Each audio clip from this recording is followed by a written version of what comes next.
और अब खबरें विस्तार से। कुपवाड़ा से इस वक्त एक बड़ी खबर है। कुपवाड़ा से बड़ी खबर यह है कि करालपुरा में एक रेड हुई है और इसमें रेड जो मारे गए एचएम कमांडर की संपत्ति सील की जा रही है। आतंकी बशीर अहमद पीर की संपत्ति सील। रावलपिंडी में मारा गया था बशीर अहमद पीर। फरवरी में दुकान के बाहर मारा गया था आतंकी। इस वक्त की ये खबर कुपवाड़ा से आपको दे रहे हैं और खबर के मुताबिक कुपवाड़ा की करालपुरा में एनआईए की रेड है और साथ ही साथ वहाँ जो एक एचएम का कमांडर था जो कि मारा जा चुका है, अब उसकी संपत्ति को सील करने की कार्रवाई हुई है। आतंकी बशीर अहमद की संपत्ति सील की गई है।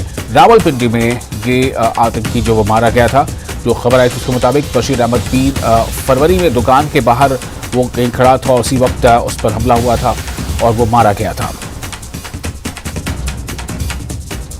और इस वक्त हमारे साथ हमारे रिपोर्टर ईशान वानी जुड़ चुके हैं ज़्यादा जानकारी के साथ। ईशान, क्या और जानकारी मिल रही है? कितनी प्रॉपर्टीज जो है वो सील की गई हैं और कुछ और भी इसके साथ साथ कार्रवाई हुई है क्या?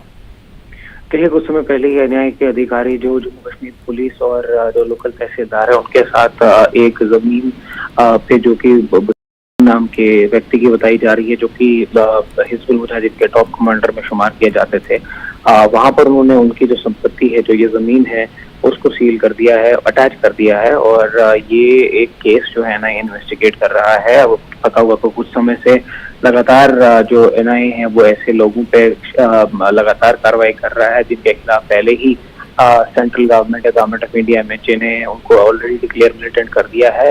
और बशीर पीर की आपको बता दें कि वो कुछ समय पहले रावलपिंडी में एक गोली मारकर उनकी हत्या कर दी गई थी। हालांकि ये पता नहीं चला कि किसने उनकी गोली मारकर हत्या करी है, लेकिन लगातार जो है ऐसे लोगों पे ऑलरेडी केस जो है दर्ज कर चुकी है और उन पे कार्रवाई की जा रही है। उससे पहले जो मुश्ताक जरगर एक नामी जो एक कमांडर थे हैं जिनको आलम और मुजाहिदीन जिन्होंने फॉर्म करी है, उनके घर पे भी ऐसा ही सिमिलरली उनके घर अटैच किया गया था जो नौहट्टा इलाके में है डाउनटाउन के।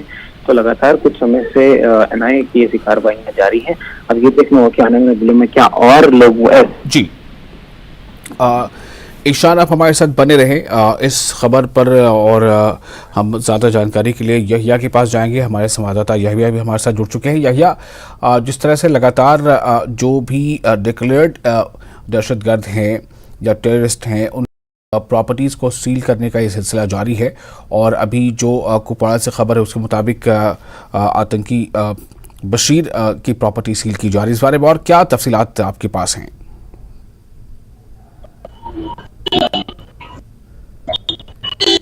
यही आपको मेरी आवाज? मैं आपको ये सीधा बताता हूँ कि एनआईए जो है लगातार कश्मीर में जी विशाल जिस तरह एनआईए लगातार कश्मीर में जो भी लोग मिलिटेंसी के साथ या मिलिटेंसी को बढ़ावा देने की कोशिश कर रहे हैं उनके घरों पर छापा डाला जा रहा है और उनकी प्रॉपर्टीज को सीज किया जा रहा है। और इसी सिलसिले की कड़ी के बतौर आज एनआईए की टीम आज करालपुरा कुपवाड़ा पहुंची, जहां हाल ही में जो बशीर अहमद पीर इलियास जिसका नाम इम्तियाज आलम जो पाकिस्तान के रावलपिंडी में गुज़िश्ता दिनों फरवरी में मारा गया था, आज उनके घर जो है एनआईए की टीम गई और वहां पर 3 कनाल जो उसकी प्रॉपर्टी थी उससे तहवील में लिया गया। और वहां पर इस वक्त पुलिस और यहाँ पर जो रेवेन्यू डिपार्टमेंट के लोग हैं और एनआईए की टीम है, बाज़ाब्ता तौर पर उनकी प्रॉपर्टी को यहाँ पर सील किया गया, क्योंकि 1996 में पाकिस्तान गया था, उसके बाद ये 2000 में वापस और 2000 के बाद उसने सारी फैमिली वहां पर ली थी। और उसके बाद ये हिजबुल मुजाहिदीन का एक टॉप कमांडर माना जाता था जो यानी कि कश्मीर में मिलिटेंसी को बढ़ावा देने की कोशिश कर रहा था। तो गुज़िश्ता दिनों फरवरी में उससे वहां पर नामालूम बंदूकबरदारों ने रावलपिंडी में ही जो है मारा। और आज एनआईए की टीम इससे पहले से ही इस पे जांच कर रही थी। इस केस को उन्होंने अपनी तहवील में लिया था और यहाँ पर हिंदुस्तान हिंदुस्तान ने पहले ही उससे डिक्लेयर किया था कि ये एक टेररिस्ट है जो यहाँ इस तरह की मिलिटेंटी कार्रवाई अंजाम दे रहे हैं और यहाँ के नौजवानों को इसमें धकेलने की कोशिश की जा रही है। और उस सिलसिले में आज एनआईए की टीम यहाँ पर पहुंची है और उसकी पूरी जो प्रॉपर्टी है उसको सील किया जा रहा है। उस वक्त एनआईए की टीम वहां पर मौजूद है। पुलिस फिलहाल वहां पर जाने की इजाजत आम लोगों को नहीं दी जा रही है, लेकिन पुलिस और एनआईए की टीम इस वक्त वहां पर मौजूद हैं और मजीद चीजें जो है वो खंगालने की वहां पर जो है कोशिश की जा रही है। जी यहिया इस पे क्या सिर्फ और सिर्फ बशीर अहमद पीर की प्रॉपर्टीज जो है वो सील की जा रही हैं या फिर कुछ और जो उसके साथी कभी रहे थे उसकी भी? और दूसरा यह कि प्रॉपर्टीज में जो सील की जा रही है वो क्या क्या शामिल है? क्या ज़मीन की तो एक तरह से आप देख सकते हैं जो तस्वीरों में हम दिखा पा रहे हैं ये है, या फिर इसके अलावा भी कुछ और प्रॉपर्टीज हैं जो मतलब सील की गई हैं या की जाएंगी? फिलहाल जो इस वक्त एनआई की टीम है वो वहां पर वो जमीन जो है वहां पर अराजी जो है उससे ही उन्होंने अपनी तहवील में लिया, उसे सीज कर दिया गया है। एनआई की टीम देख रही है कि आया जो उसके बाकी जो चाहे मकान हो या कुछ और चीजें हैं उन्हें खंगालने की कोशिश की जा रही है, क्या वो मौजूद हैं या नहीं है। बाकी चीजों को इस वक्त वहां पर तलाश किया जा रहा है, लेकिन फिलहाल जो इस वक्त इब्तिदाई तहकीकात जो इस वक्त जारी है उसमें सिर्फ उसकी जो प्रॉपर्टी वहां पर 3 कुनाल जो जमीन है मरला है उससे जो फिलहाल तहवील में लिया गया, उससे सीज कर दिया गया। और फिलहाल अभी भी यहाँ पर एनआई की टीम है वो देखने की कोशिश कर रही है कि आया मकान या दीगर चीजें जो हैं क्या वो उसके हिस्से में वहां पर है, उससे भी सील किया जाएगा। वो अभी देखना बाकी है क्योंकि एनआई की टीम अभी भी यहाँ पर मौजूद है, चीजें खंगालने की कोशिश की जा रही है। यहाँ पर महकमे रेवेन्यू की जो टीमें हैं वो वहां पर हैं, तहसीलदार है वो वहां पर देख रहे हैं कि आया उनके और क्या क्या प्रॉपर्टी है उसको भी सील किया जाएगा। यानी कि पूरी तरह से जो इस हिजबुल मुजाहिदीन के जो टॉप कमांडर थे इनकी जो भी प्रॉपर्टी है उससे एनआईए इस वक्त सीज करने की मूड में देखने को मिल पा रही है। और लगातार आपने जो मिसाल पहले भी कहा कि लगातार एनआईए की टीम इस तरह की कोशिशों में लगी हुई है। और यहाँ कुपवाड़ा जिले में इससे पहले भी कई जगहों पर जो है प्रॉपर्टी सीज की गई, चाहे वो जमात इस्लामी की थी। जी, यहिया से हमारा राब्ता लगता है टूट गया है, लेकिन हमारे साथ ईशान वानी बने हुए हैं। ईशान, आपको मेरी अगर आवाज़ मिल पा रही हो तो मैं ये जानना चाहूँगा कि जैसा भी यहिया बता 3 कनाल अराजी यानी ज़मीन जो है वो सीज़ की गई है, जो अराजी जो है बशीर अहमद पीर के ही नाम से थी जैसा आपने बताया, तो क्या ये ही प्रॉपर्टी का एक हिस्सा जो है उसके नाम से था या फिर बशीर अहमद पीर के नाम से रजिस्टर्ड कोई दूसरी प्रॉपर्टी भी है जो आगे सीज की जाएगी या अटैच की जाएगी?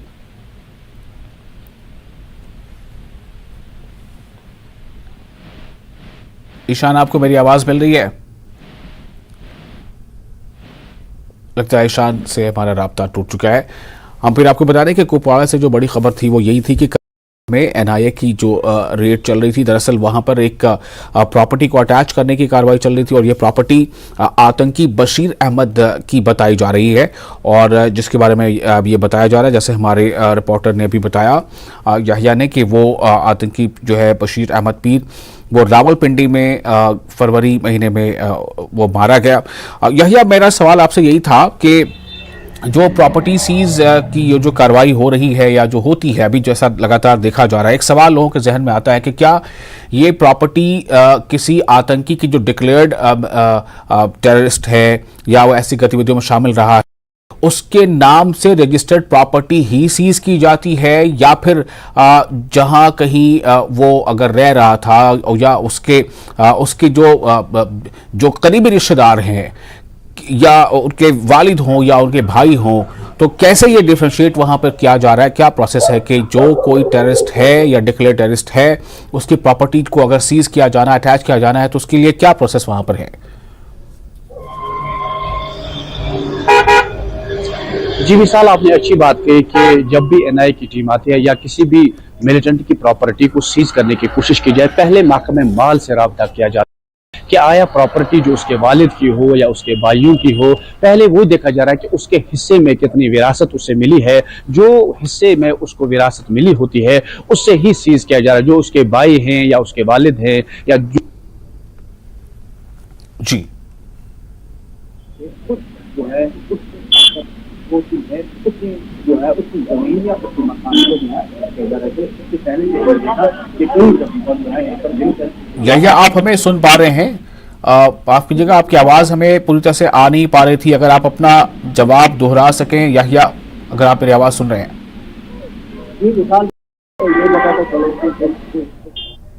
मिसाल मैं आपको ये बताता चलूं कि जो सवाल आपने यहाँ पर पूछा कि क्या सिर्फ मिलिटेंट की प्रॉपर्टी सील होती है या उसके रिश्तेदारों की, लेकिन यहाँ सवाल ये है कि जब भी किसी मिलिटेंट की प्रॉपर्टी सील होती है, पहले महकमे माल को लाया जाता है और देखा जाता है कि इसकी विरासत में कितनी इसको जमीन मिली है, इसकी जमीन कितनी है, इसकी प्रॉपर्टी को सिर्फ उसी को टच किया जाता है। जो बाकी उसके रिश्तेदार है उनकी जमीन या जायदाद को टच नहीं किया जा रहा है, क्योंकि यही जो है जिसे हम कहेंगे कि जो मिलिटेंट सरगर्मी में मुलविस है, सिर्फ उसी को टच किया जाता है। जो बाकी अफराद खाना है उनकी प्रॉपर्टीज को टच नहीं किया जा रहा है।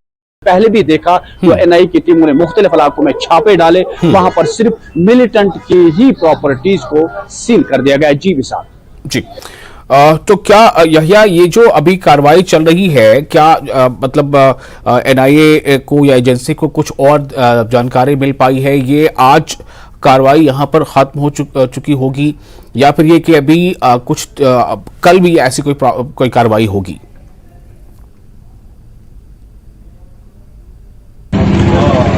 जी विशाल, मैं आपको कहूं कि इस वक्त जो है एनआई की पूरी टीम जो यहाँ पर है और महकमे माल के लोग, पुलिस के लोग, वो जमीन है उसको अपनी तहवील में लिया। उसके बाद उनके घर तक दोबारा जाएंगे और वहां पर देखेंगे कि उसके प्रॉपर्टी में, उसके हिस्से में कितनी चीजें होंगी, उससे भी सील किया जा रहा। यह की आवाज आज बहुत डिस्टर्ब हो रही है, कुछ घर में कुछ होगी। मैं वापस रुख करूंगा ईशान का, हमारे साथ जुड़े हुए हैं कुपवाड़ा से। ईशान, आपको मेरी अगर आवाज मिल पा रही हो तो क्या ये सीज करने की ये जो कार्रवाई थी वो मुकम्मल हो चुकी है या फिर ये कि आज जो है अभी जारी है या फिर कल भी ये होनी है? देखिए, फिलहाल जिस तरीके से लगातार ऐसे लोगों की प्रॉपर्टियां अटैच कर रही हैं, हमें पहले ये समझना होगा अटैचमेंट और सीजर में जो है काफी अंतर है और लगातार अटैच प्रॉपर्टियां की जा रही हैं।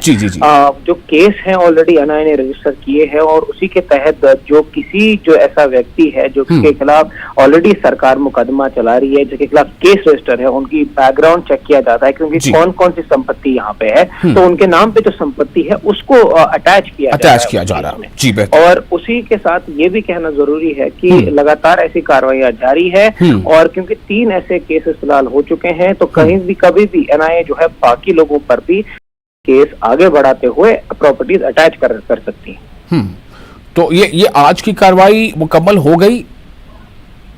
फिलहाल तो बताया जा रहा है कि आज की कार्रवाई मुकम्मल हो चुकी है क्योंकि एनआईए पहले ही उनके जो डिटेल्स हैं कि उनके नाम पर कहां पर संपत्ति है वो ऑलरेडी वो फिगर आउट कर चुके हैं और जिसके बाद ही एनआईए के जो अधिकारी हैं, लोकल पुलिस और जो रेवेन्यू डिपार्टमेंट के ऑफिशियल्स उनके साथ जाकर वहां पे जो है वो बोर्ड लगा देते हैं। क्योंकि हमने इससे पहले जब मुश्ताक जरगर जो कि नौहट्टा में रहते हैं, जो उस पार से अलुमर मुजाहिदीन के जो फाउंडर थे, उनके घर पे भी सिमिलर एक्शन हुआ था। तो कहीं ना कहीं फैमिली क्लेम भी कर रही थी पार्टीज, जैसे कि पीडीपी ने कुछ दिन पहले कहा था कि क्यों इस सजा को भुगतना पड़ रहा है उनके घर वालों को जो कि अभी पाकिस्तान में रह रहे हैं, तो उनके प्रॉपर्टीज जो है क्यों सीज किए जा रहे हैं। वो पता है उसको पॉलिटिकल ब्लेम गेम ऑलरेडी जारी है, लेकिन एनआईए जो है लगातार अपनी कार्रवाई कर रहा है।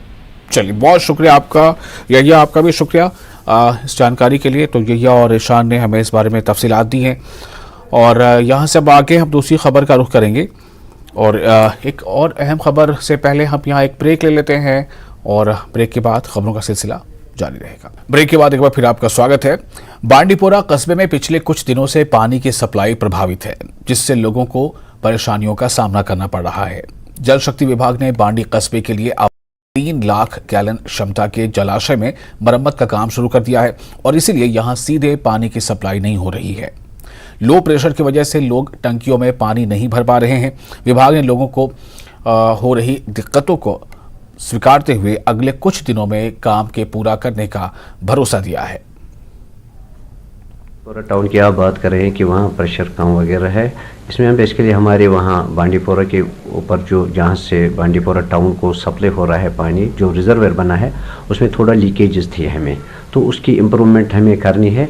तो उस को हमने बाईपास किया है इस वक्त प्लांट के थ्रू पानी है, मगर थोड़ा इसलिए इनकन्वीनियंस लोगों को कि वो रिजर्वेयर से पानी नहीं मिल रहा है, जिसकी वजह से उनका प्रेशर वगैरह ठीक रहता था, तो उसी वजह से थोड़ी बहुत उनकी इनकन्वीनियंस है। आजकल की प्रेशर लोअर लेवल पे ही मिलेगा उनको, पानी प्रेशर कम है। उम्मीद कब तक रखें सर ये कंप्लीट हो जाएगा काम? तो इंशाल्लाह उम्मीद है कि 10-15 दिन तक वो कंप्लीट हो जाएगा, उसको इम्प्रूवमेंट वगैरह जो काम चल रहा है। शिमला में संस्थानों के डी नोटिफिकेशन पर बीजेपी ने विरोध प्रदर्शन किया। इस प्रदर्शन के दौरान पूर्व मंत्री सुरेश भारद्वाज ने सुक्खू सरकार पर स्वर्गीय वीरभद्र सिंह की परंपरा को तोड़ने का आरोप लगाया। वीरभद्र सिंह ने कभी भी पूर्व की सरकार में खोले गए संस्थानों को डी नोटिफाई नहीं किया। पूर्व मंत्री ने कहा कि जनता की मांग पर खोले गए संस्थानों को बंद करना निंदनीय कार्य है और आने वाली सरकारें भी ऐसा करने लगी तो क्या होगा। यहां पूर्व मंत्री सुरेश भारद्वाज ने सुक्खू सरकार की तुलना पाकिस्तान की शहबाज शरीफ सरकार से भी कर दी। आप रिव्यू करिए, समीक्षा करिए, जिसमें आपका जो है वो काम प्रारंभ नहीं हुआ है, जो फंक्शनल नहीं हुए हैं ऐसे इंस्टीट्यूशन बंद कर दीजिए, या उनको रिव्यू करिए कि वो खोलने या नहीं खोलने। लेकिन जो काम कर रहे हैं जनता की उम्मीदों के अनुसार, पार्टी पावर में जो होती है वो सरकार जो बनती है वो कंटिन्यूटी में होती है। ये एक गलत परंपरा बना रहे हैं कि जो पिछली सरकार ने काम किया वो सब के सब खत्म कर दिए जाएं और ये अब नए काम जो है वो प्रारंभ करेंगे। और उसके लिए कहते हैं हमारे पास 5 साल का टाइम है, अभी हमारे को जरूरत नहीं है करने की। जो गारंटियां भी दी हैं वो भी 5 साल बाद जो है वो पूरी। किन्नौर जिले के लांबर में भारी भूस्खलन के कारण कुन्नू चरंग मार्ग बंद हो गया। प्रशासन यहां लगातार मलबा हटाने में जुटा है और उम्मीद जताई जा रही है कि आज रास्ता बहाल हो जाएगा। फिलहाल भूस्खलन की वजह से किसी भी तरह के जान माल के नुकसान की खबर नहीं है। हमीरपुर के बड़सर क्षेत्र के निवासी प्रेमलाल ने सीएम से अपने बेटे के लिए मदद की मांग की है। प्रेमलाल का बेटा अरुण मस्कुलर डिस्ट्रॉफी बीमार से पीड़ित है और परिवार की आर्थिक स्थिति कमजोर होने की वजह से वो बच्चे का उपचार करवाने में सक्षम नहीं है। अब सीएम ने प्रेमलाल को मदद का भरोसा दिया है। उन्होंने प्रशासन को इस संबंध में आवश्यक दिशा निर्देश भी दिए हैं। हिमाचल जैसे पहाड़ी इलाकों में रहने वालों के मोटापा गंभीर समस्या बन रही है। राष्ट्रीय परिवार स्वास्थ्य सर्वेक्षण की रिपोर्ट में इस बात पर चिंता व्यक्त की गई है। रिपोर्ट के अनुसार राष्ट्रीय स्तर पर मोटापा महिलाओं में 21% से बढ़कर 24% और पुरुषों में 19% से बढ़कर 23% हो गया है। हिमाचल प्रदेश में भी 15 से 49 साल के लगभग 2/3 पुरुष और महिलाएं अधिक वजन वाले हैं। देश में पेट के मोटापे का सामना 37% के लगभग लोग कर रहे हैं, लेकिन हिमाचल के लगभग 60% लोग पेट के मोटापे से परेशान हैं। इतना ही नहीं, सामान्य मोटापा भी प्रदेश के लोग देश ही नहीं हरियाणा और उत्तराखंड से भी ज्यादा है।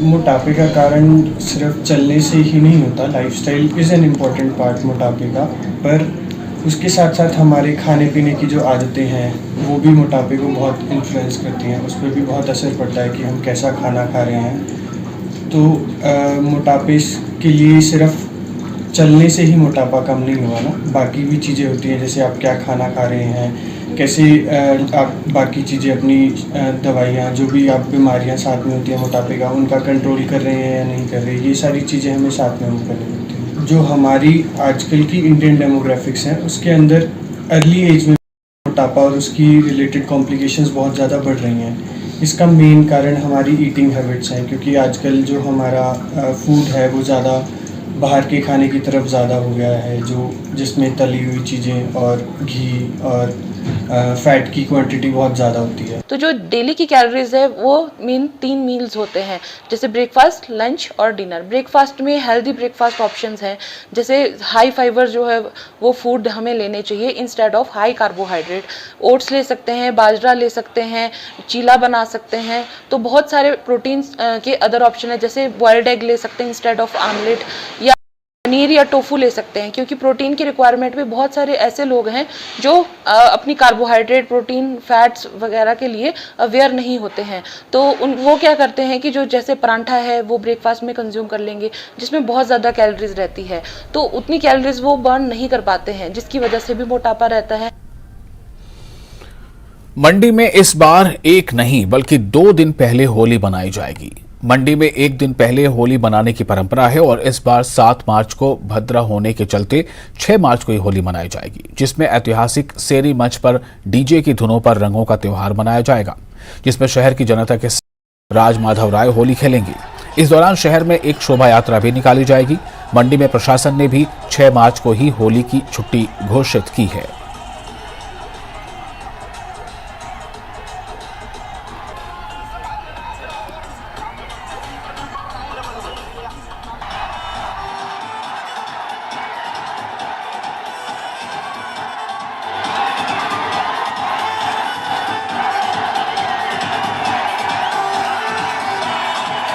मंडी में क्या हिमाचल प्रदेश में हर त्यौहार जो है पूर्वार्ध में मनाया जाता है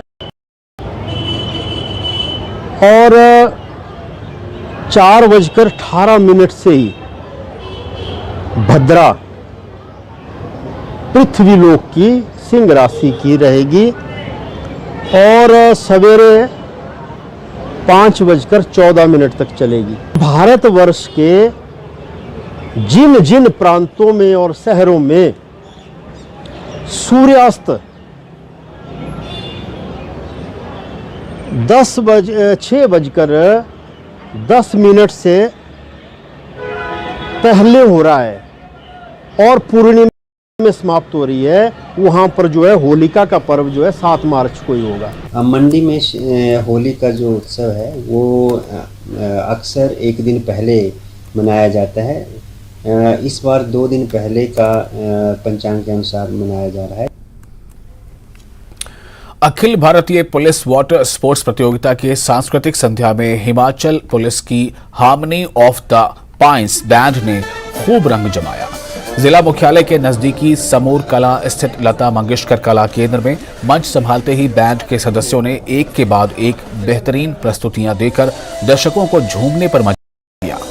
कार्यक्रम का शुभारंभ हिमाचल पुलिस के महानिदेशक संजय कुंडू ने दीप प्रज्वलित कर किया था। इस मौके पर पुलिस महानिदेशक डॉक्टर संजय कुंडू ने कहा कि सांस्कृतिक प्रस्तुतियों से जहां एक तरफ पुलिस कर्मचारियों का तनाव कम होता है, वहीं दूसरी तरफ पुलिस और आम जनता के रिश्तों में भी मिठास बढ़ती है।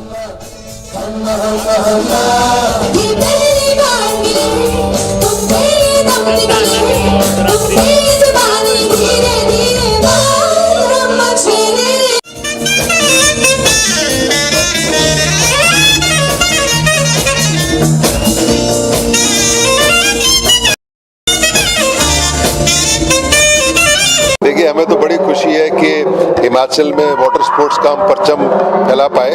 हालांकि हमारी कोई टीम नहीं थी, हमने all India police water sports का जिम्मा लिया और एक अंदरोली एक वर्जिन साइट है उसको डिस्कवर किया है और हमें आशा है कि इस नेशनल के बाद वाटर स्पोर्ट्स हिमाचल में एनकरेज होंगे और वाटर डेस्टिनेशंस हो जाएंगे।